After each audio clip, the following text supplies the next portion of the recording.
자, 오늘 이 말씀을 토대로 다시 시작하는 사람, 이런 제목으로 하나님 말씀을 전하도록 하겠습니다. 여러분, 남아프리카 공화국이 흑백 갈등, 흑인과 백인들이 함께 살고 있기 때문에 흑백 갈등이 350년 동안 있어 왔습니다. 이때 넬슨 만델라라고 하는 분이 인종차별 정책을 반대하다가 1963년 44세의 나이로 감옥에 들어갔습니다. 그리고 1990년 72세의 나이로 감옥에서 나오게 되었습니다. 무려 27년 동안 감옥 생활을 했습니다. 여러분, 그리고 이 감옥에서 나와서 4년 후에 76세 때 대통령이 되고 또 평화의 노력을 인정받아서 노벨 평화상도 받았습니다. 여러분, 궁금한 것이 있잖아요. 어떻게 이분은 27년을 그 긴 감옥 생활을 잘 견딜 수가 있었을까? 그 지루한 생활, 그 힘든 생활을 잘 견디고 인생의 후반전이 저렇게 아름다울 수가 있을까? 여러분, 궁금하지 않습니까? 그 내용을 보면 이분이 예수를 믿었어요. 감옥에서 예수를 믿고 자기를 그렇게 억울하게 만든 정치 정적들을 다 용서했습니다. 만약에 그가 증오심과 미움으로 감옥 생활을 했다면 그 긴 생활을 견딜 수가 있었을까요? 견딜 수 없었을 것입니다.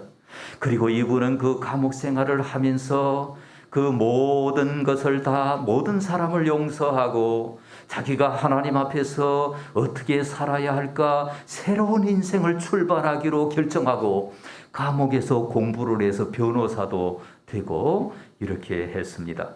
그는 대통령이 되어서 취임사에서 이렇게 말을 했습니다.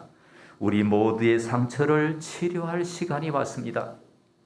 우리를 갈라놓은 공간들을 채울 다리를 놓을 시간이 왔습니다. 새 시작을 할 시간이 우리에게 다가왔습니다. 이미 이분은 오래전에 감옥에서 새로운 시작을 준비했어요. 그리고 감옥 밖에 나와서 이렇게 말하고 있습니다. 사랑하는 여러분, 그렇습니다. 억울해도 다시 시작할 수 있습니다. 왜? 주님이 함께 하시면 나이 들어도 다시 시작할 수 있습니다. 하나님이 함께 하시면 여러분, 갈렙은 85세에 이 산지를 내게 주옵소서 이러면서 다시 시작을 했습니다. 여러분, 모세는 80세에 민족의 지도자로 부름을 받았습니다. 아브라함은 75세에 너는 본토 친척 아버지 집을 떠나 내가 네게 지시할 땅으로 가라. 하나님의 약속의 말씀을 붙잡고 인생을 경영하기 시작했습니다. 여러분, 상처가 많아도 다시 시작할 수 있습니다. 실패해서도 다시 시작할 수 있습니다. 왜냐하면 하나님이 함께 하시면 다시 시작할 수 있습니다. 여러분, 마태복음 26장에 보니까 베드로가 우리 예수님이 십자가에서 십자가 지시기 위해서 잡혀가실 때 그 대제사장의 집에 들여서 예수님은 지금 잡혀서 저 안쪽에 있는데 베드로는 밖에서 불을 쬐고 있다가 어떤 여종이 당신도 그 당이지, 당신도 함께 있었지, 막 이렇게 공격을 할 때 막 절대로 나는 예수를 모른다 부인하면서 막 저주하면서 난 예수 같은 건 모른다 이러면서 그 수제자인 베드로가 예수님을 부인했습니다. 예수님을 부정했습니다. 모른다고 했습니다. 그때 꼭이요 하고 이제 닭이 울었어요. 예수님이 그걸 미리 알고 계셨거든요. 내가 닭이 2번 울기 전에 3번 나를 부인하리라. 예수님의 말씀이 생각나서, 이 말씀이 생각나는 사람은 복 있는 사람입니다. 밖에 나가가지고 심히 통곡했다는 거예요. 아, 내가 이거밖에 안 되는구나. 내가 명색이 수제자인데 우리 예수님의 마음을 이렇게 아프게 했구나 이러면서 자책감 속에서 시간을 보내게 되고, 그 후에 부활하신 예수님을 만나 기쁨이 있었지만은 그럼에도 베드로의 마음 속에는 언제나 자기 비하의 마음이 있었어요. 아, 나같이 못난 인간, 나같이 부족한 것, 내가 과연 하나님 앞에 쓰임 받을 수 있을까? 이런 생각들이 있던 어느 날 다른 7명, 다른 6명의 제자들과 함께 고기 잡으러 갔었습니다. 고기 잡으러 갔었을 때 밤새도록 고기를 잡아도 한 마리도 못 잡았을 때 우리 예수님이 새벽같이 오셔서 오른편에 그물을 내려 고기를 잡으라 라고 말씀하셨어요. 그 말씀에 순종해서 고기를 잡았는데요. 153마리를 잡았습니다. 그리고 예수님이 이제 아침 식사를 차려주시는데 예수님께서 이 베드로에게 뭐라고 말씀을 하십니까? 요한복음 21장은 요한복음 마지막 장이죠.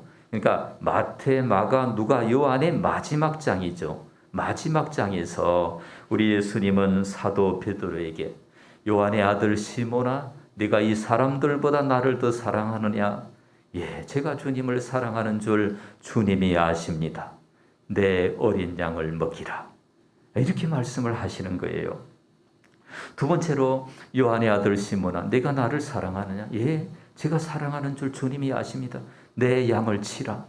그리고 세 번째, 요한의 아들 시몬아, 네가 나를 사랑하느냐 하니까 베드로가 근심해가지고 예, 이렇게 대답하죠. 주님, 모든 것을 아시오매 내가 주님을 사랑하는 줄을 주님께서 아시나이다. 예수님이 내 양을 먹이라. 이렇게 말씀을 해 주십니다. 여러분, 베드로에게 이 사건은 예수님이 이렇게 말씀해 주시는 것은 굉장한 의미가 있습니다. 예수님을 이 요한복음 21장에 만났을 때 예수님이 이 베드로에게 너 수제자 아니냐? 너 책임 있는 위치에 있는 사람 아니냐? 내가 너한테 얼마나 잘해 준지 아느냐? 너 얼마나 좋은 많은 기적들을 체험했지 않느냐? 그런데 나를 부인해? 나를 모른다고 해? 너 그래가지고 어떻게 수제자라고 이름 부를 수 있겠어? 라면서 책망하신 것이 아니고 그 베드로에게 사랑스러운 얼굴로 요한의 아들 시몬아, 네가 나를 사랑하느냐? 이 사랑하느냐, 현재 너가 나를 사랑하느냐, 이걸 물어주신 거예요. 과거를 다 용서해 주시고 지난 날을 다 용서해 주시고 이제부터 새롭게 출발할 것을 명령해 주시는 거예요. 사랑의 음성으로 새롭게 시작할 용기를 주시는 겁니다. 배신자 베드로에게, 예수님을 실망시킨 베드로에게 예수님은 그럼에도 불구하고 베드로를 품어주시고 새롭게 출발할 비전을 허락해 주시는 겁니다. 사랑하는 여러분, 베드로에게만 그렇게 하시겠습니까? 아니죠.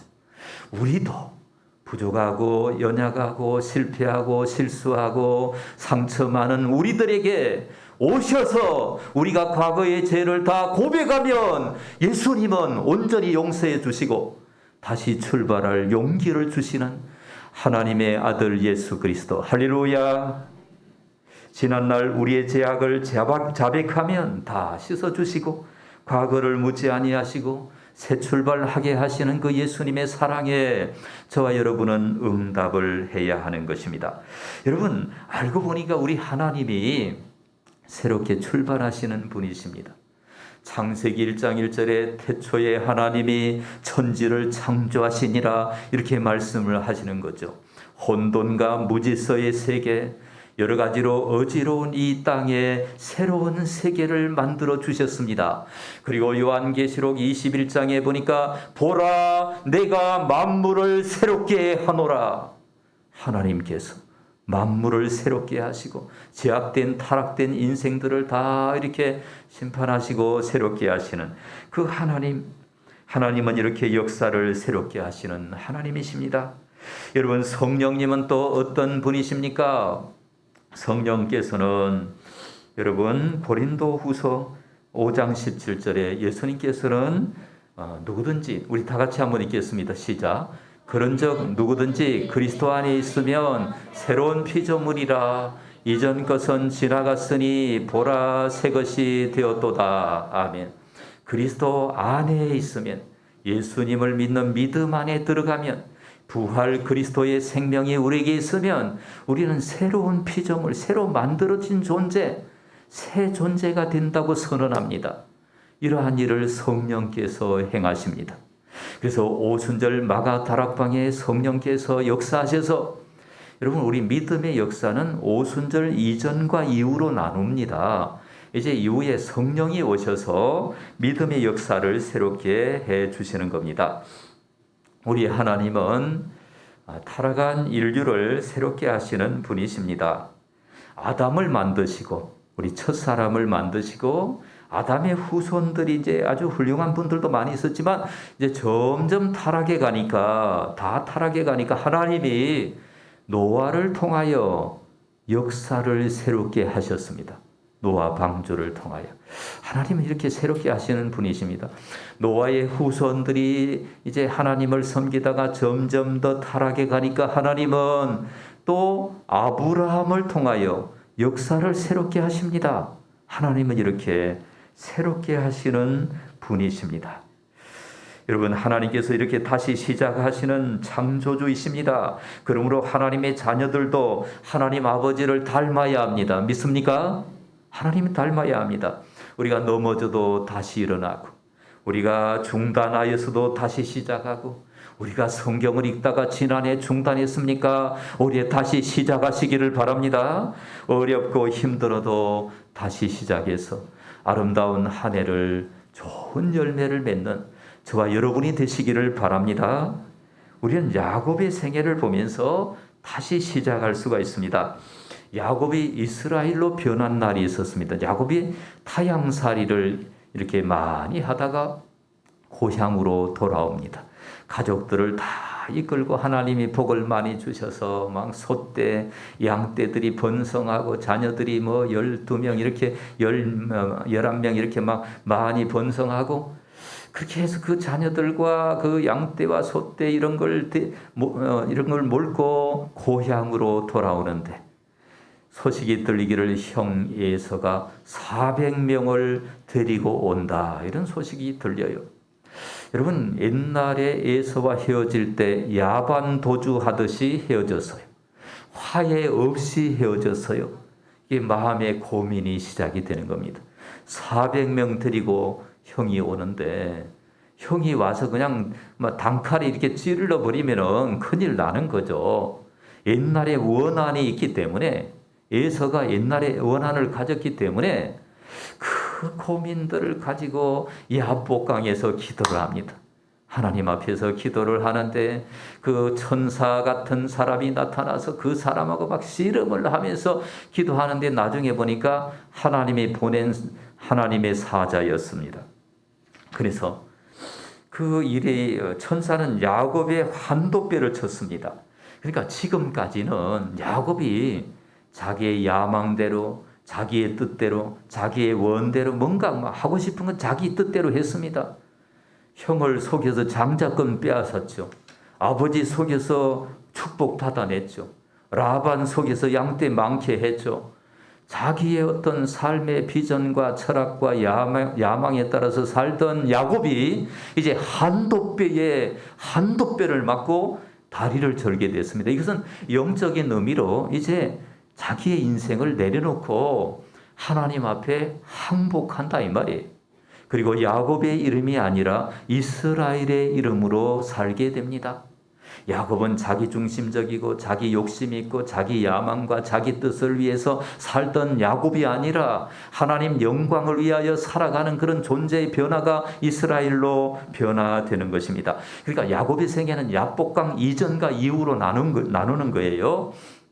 자기 중심에서 하나님 중심으로 선박 인생으로 자기가 조정해서 살던 자기에게 배를 자기가 운전해 가던 인생에서 방주 인생으로 모든 것을 하나님께 맡기는 인생으로 철부지 인생에서 철든 인생으로 변화가 되었습니다.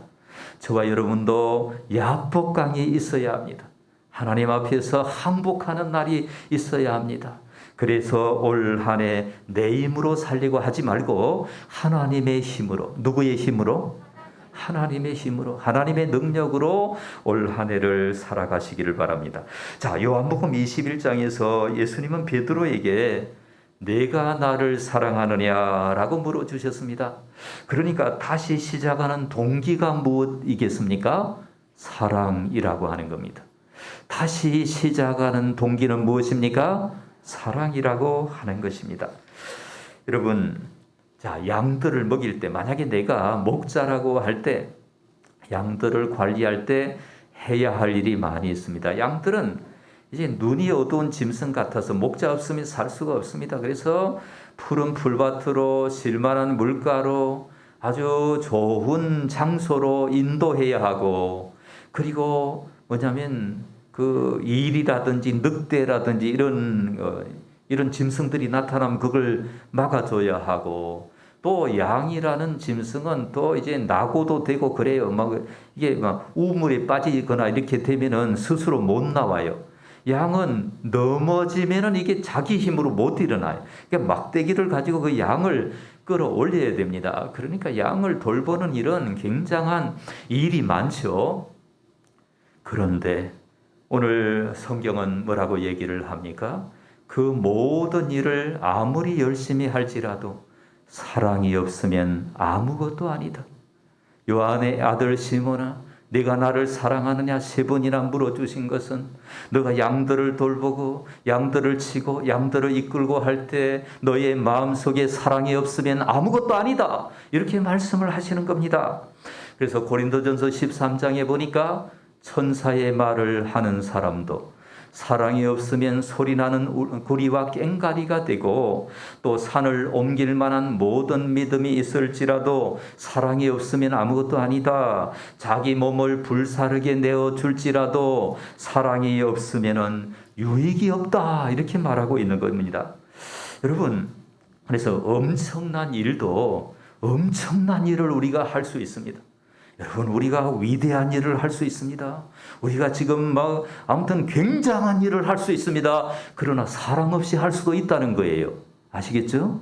우리가 사람들 보는데 어마어마한 일들을 할 수 있습니다. 그러나 사랑 없이 그 일을 할 수가 있다는 겁니다.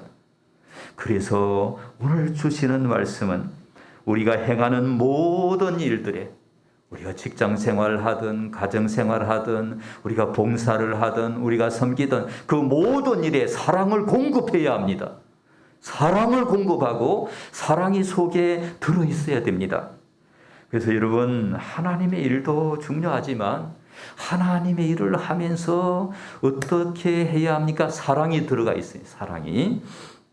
이 사랑에 대한 말씀을 주시는 이유가 무엇입니까? 우리가 하는 모든 일을 점검해 보라는 겁니다. 과연 내가 사랑으로 살아가고 있을까? 그냥 내가 다른 어떤 내 삶의 야망이나 세상적인 기준이나 세상 가치관이나 이라는 것으로 내가 내 인생을 경영하는가? 아니면 성경이 말하는 그 사랑을 가지고 내가 내 인생을 경영하고 있는가? 언제나 우리는 점검해야 하는 것입니다. 내가 살아가는 이유, 내가 일하는 이유, 봉사하는 이유도 사랑이어야 합니다. 내가 헌신하는 이유도 사랑이어야 합니다. 여러분, 우리가 천사의 말을 하는 사람도 그런 찬송이 있습니다. 그런 찬송 우리 다 같이 한번 아시는 분만 한번 부르겠습니다. 천사의 말을 하는 사람도 사랑 없으면 소용이 없고, 심오한 진리 깨달은 자도 울리는 징과 간대. 하나님 말씀 전한다 해도 그 무슨 소용있나?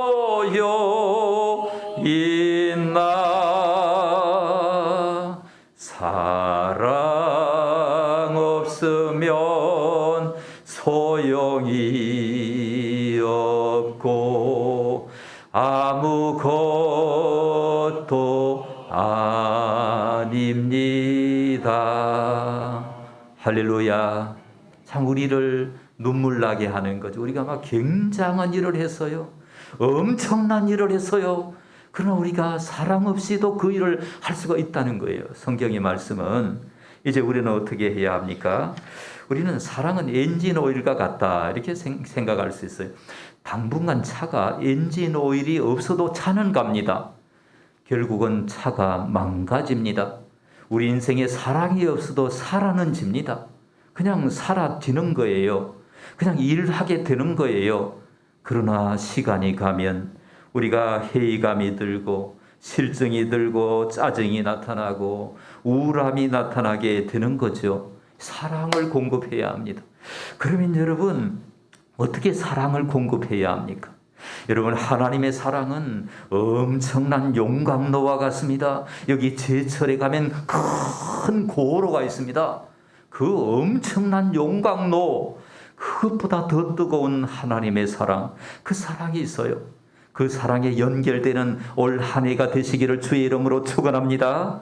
자, 민수기 22장 12절 말씀 다 같이 한번 읽겠습니다. 민수기 22장 12절 시작.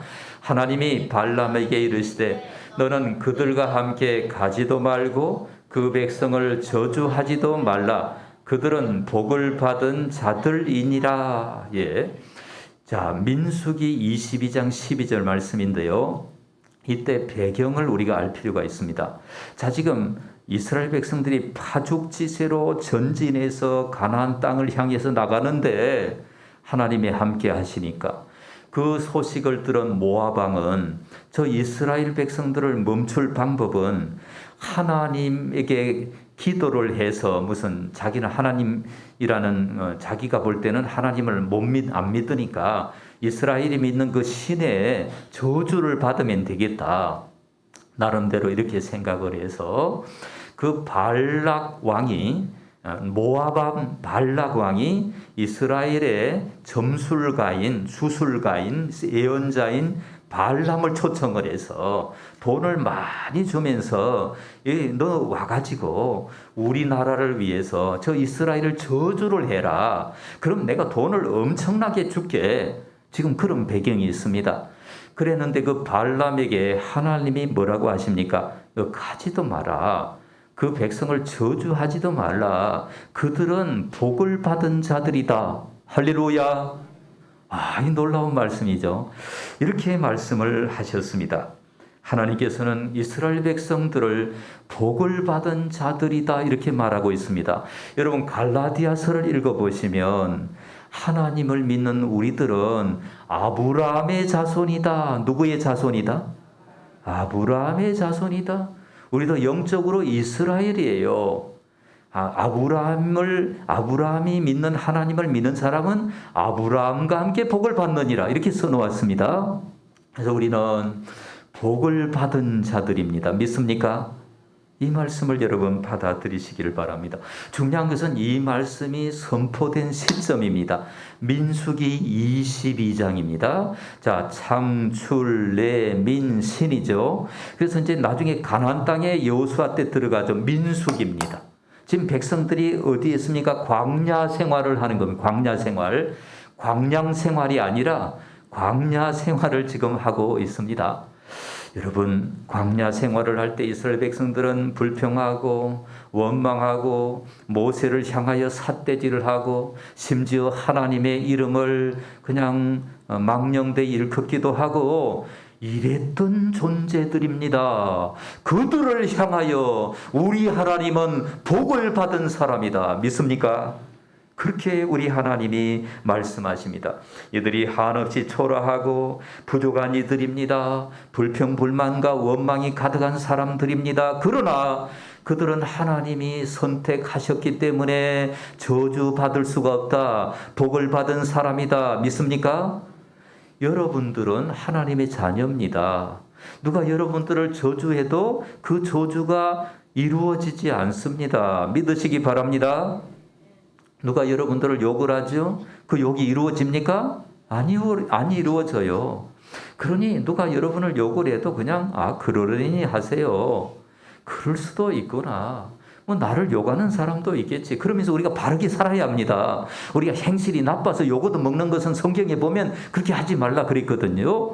우리가 열심히 바르게 인생을 경영하지만은 누군가 우리를 저주해도 그 저주가 이루어지지 않음을 믿으시기를 바랍니다.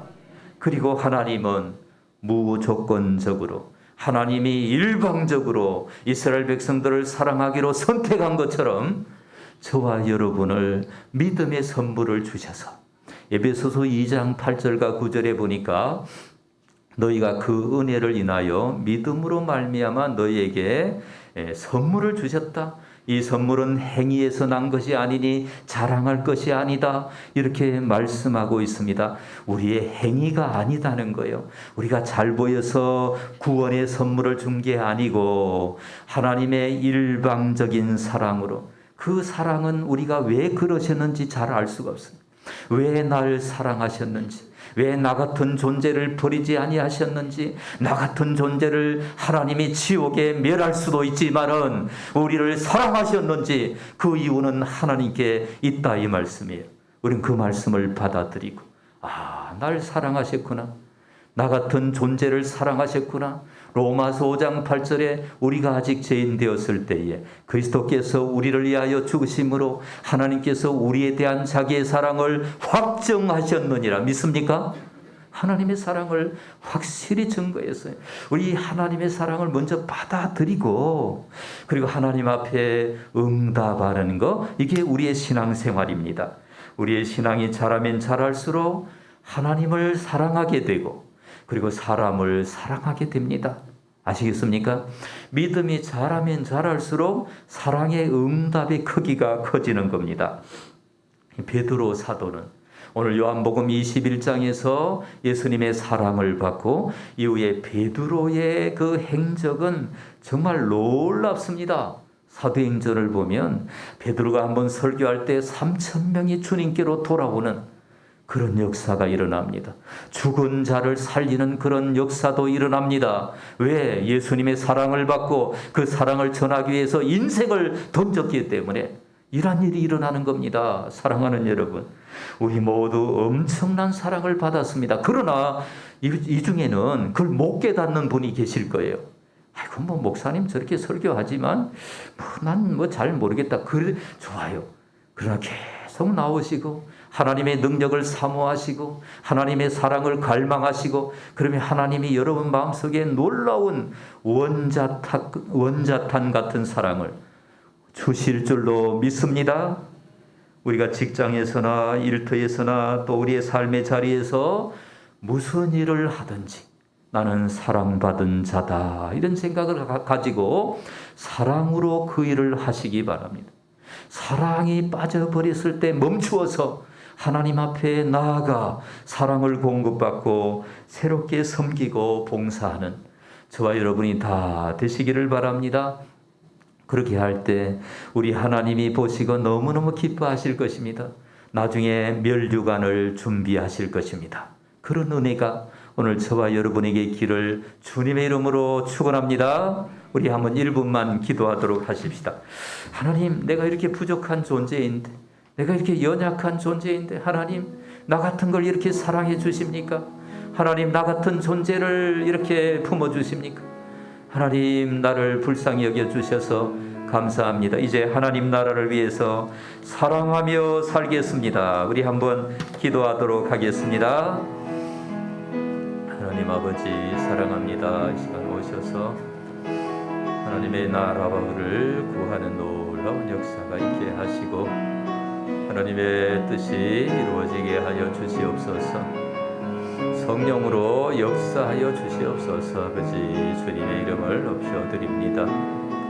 주님 사랑합니다. 주님 오셔서 이 종 새롭게 하시고 하나님의 나라와 의를 구하는 이 종이 되도록 역사해 주시옵소서. 아버지 사랑합니다. 도와주옵소서. 아멘.